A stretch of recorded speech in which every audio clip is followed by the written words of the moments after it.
کیا آپ نے کبھی سوچا کہ عربوں کا نزول رسالت سے قبل کوئی تذکرہ کیوں نہیں ملتا؟ کیا وجہ تھی کہ وہ قوم جس پر کوئی حکومت کرنا پسند نہیں کرتا تھا وہ پوری دنیا پر حکومت کرنے لگی؟ کیا آپ نے کبھی سوچا کہ 1400 سال قبل ایسا کیا واقعہ پیش آ گیا کہ وہ بدو جن کو اپنا اونٹ سنبھالنا مشکل تھا وہ پوری دنیا کی زینے سنبھالنے لگے؟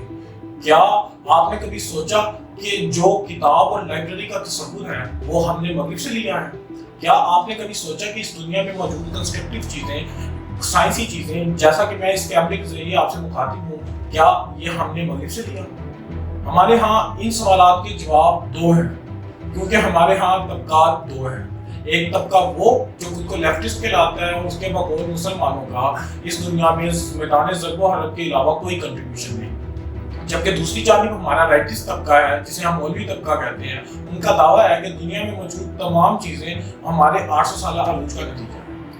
آئیے، میرا نام زنیر حیدر ہے، ہم مل کر ان سوالوں کے جوابات ایک تھرڈ پارٹی، ایک امریکن ہسٹورین جس کا نام فلپ کے ہٹی ہے اور ایک امریکن پروفیسر ہے جس کی عربین ہسٹری میں ریسرچ ہے، اس کی کتاب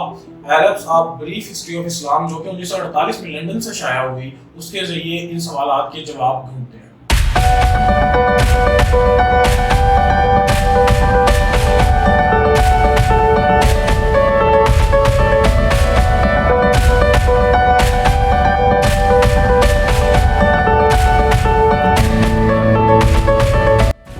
رائٹر کتاب کے آغاز میں بتاتا ہے کہ اس کے نزدیک حقیقی عرب بدو ہیں، اور وہ بتاتا ہے کہ ان کا مذہب کے ساتھ کوئی خاصا تعلق نہیں ہے، اور اس پر دلیل یہ دیتا ہے کہ اللہ تعالیٰ قرآن کریم میں ارشاد فرماتا ہے اور یہ بدو منافقت میں سب سے بڑھ کر ہے۔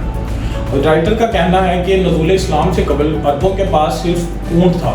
اور وہ اسی اونٹ سے اپنے رہنے کے لیے خیمہ بناتا تھا، اور کھانے کے لیے اس کا گوشت استعمال کرتا تھا، اور پینے کے لیے اس کا دودھ استعمال کرتا تھا۔ اس کے علاوہ اس کے نزدیک عربوں کے پاس اونٹوں کے علاوہ کھجوریں تھیں۔ وہ یہ بھی کہتا ہے کہ بہن کے جہیز سے لے کر باپ کے قتل کی قصاص تک تمام جو کوانٹیٹیز ہیں وہ اونٹوں کے پیمانے پر میت کی جاتی تھی۔ رائٹر کا کہنا ہے کہ عرب نزول اسلام کے سے قبل انتہائی ان سیویلائزڈ اور ان نوٹسڈ قوم تھی۔ اسی وجہ سے مسلمان عرب رسول اکرم صلی اللہ علیہ وسلم کی بعثت سے قبل کے عرصہ کو دور جہالت کے نام سے یاد کرتے ہیں۔ رائٹر کا کہنا ہے کہ رسول اکرم صلی اللہ علیہ وسلم ایک کعبہ کے کسٹوڈین قبیلے کے ہاں پیدا ہوئے۔ آپ صلی اللہ علیہ وسلم کا نام محمد رکھا گیا، اور آپ صلی اللہ علیہ وسلم نے ابتدائی طور پر بکریاں چرانے کا پیشہ اپنایا۔ اس کے بعد آپ صلی اللہ علیہ وسلم جب تھوڑا جوان ہوئے تو آپ صلی اللہ علیہ وسلم نے تجارت کو پیشے کے طور پر اپنایا، اور عرب کی سب سے امیر خاتون اور ذہین خاتون خدیجہ کا سامان لے کے شام کی طرف گئے، اور واپسی پر آپ صلی اللہ علیہ وسلم کی ایمانداری سے امپریس ہو کے اس عورت نے رسول اکرم صلی اللہ علیہ وسلم کے ساتھ شادی کر لی۔ جب آپ صلی اللہ علیہ وسلم تقریباً 38 سال کے ہوئے تو آپ صلی اللہ علیہ وسلم نے اپنا زیادہ تر عرصہ سولیٹیوڈ اور میڈیٹیشن میں غار حرا میں گزارنا شروع کیا۔ اسی طرح ایک دن آپ صلی اللہ علیہ وسلم اپنی تنہائی میں اللہ تعالیٰ کے ساتھ باتیں کرنے میں اللہ تعالیٰ کی یاد میں مصروف تھے کہ جبرائیل علیہ السلام حاضر ہوئے، اور انہوں نے پہلی وحی نازل کی جس کا لائنز یہ ہیں کہ read in the name of the Lord. یہ وہ وحی تھی جس نے پہلا وہ نبی جو کہ تاریخ کی پوری روشنی میں پیدا ہوا اس کی رسالت کا آغاز کر دیا تھا۔ مجھے رسول اللہ صلی اللہ علیہ وسلم کا یہ معجزہ کہ رسول اکرم صلی اللہ علیہ وسلم دنیا کے واحد نبی ہیں جو تاریخ کی پوری روشنی میں پیدا ہوئے ہیں، یہ بھی فلپ کے ہٹی سے پتہ چلا۔ اس کے بعد رسول اکرم صلی اللہ علیہ وسلم نے اپنا پیغام جب عرب والوں کو سنایا تو انہوں نے رسول اکرم صلی اللہ علیہ وسلم کا مذاق اڑایا، لیکن کیونکہ رسول اکرم صلی اللہ علیہ وسلم کے پیغام میں ایکویلٹی کی بات تھی، ایکویٹی کی بات تھی، جسٹس کی بات تھی، آپ صلی اللہ علیہ وسلم کے اس پیغام نے لوور کلاس کو بہت اپیل کیا، جس کی وجہ سے غلاموں نے اور عربوں کے زیر تئی جو چھوٹے طبقے کے لوگ تھے انہوں نے اسلام قبول کرنا شروع کر دیا۔ جب عربوں نے یہ دیکھا کہ جو لوگ انہی کے غلام ہیں اور انہی کے زیر نگین ہیں انہوں نے اسلام قبول کرنا شروع کر دیا ہے، تو انہوں نے ان پر ظلم ڈھانے شروع کیے، جس کے نتیجے میں رسول اکرم صلی اللہ علیہ وسلم نے مسلمانوں کو حبشہ ہجرت کرنے کا حکم دے دیا۔ جب مسلمان حبشہ ہجرت کر گئے تو اس کے کچھ ہی عرصے کے بعد حضرت عمر رضی اللہ تعالیٰ عنہ نے اسلام قبول کیا۔ اب اسلام مکہ میں بھی مضبوط ہونا شروع ہو گیا، اب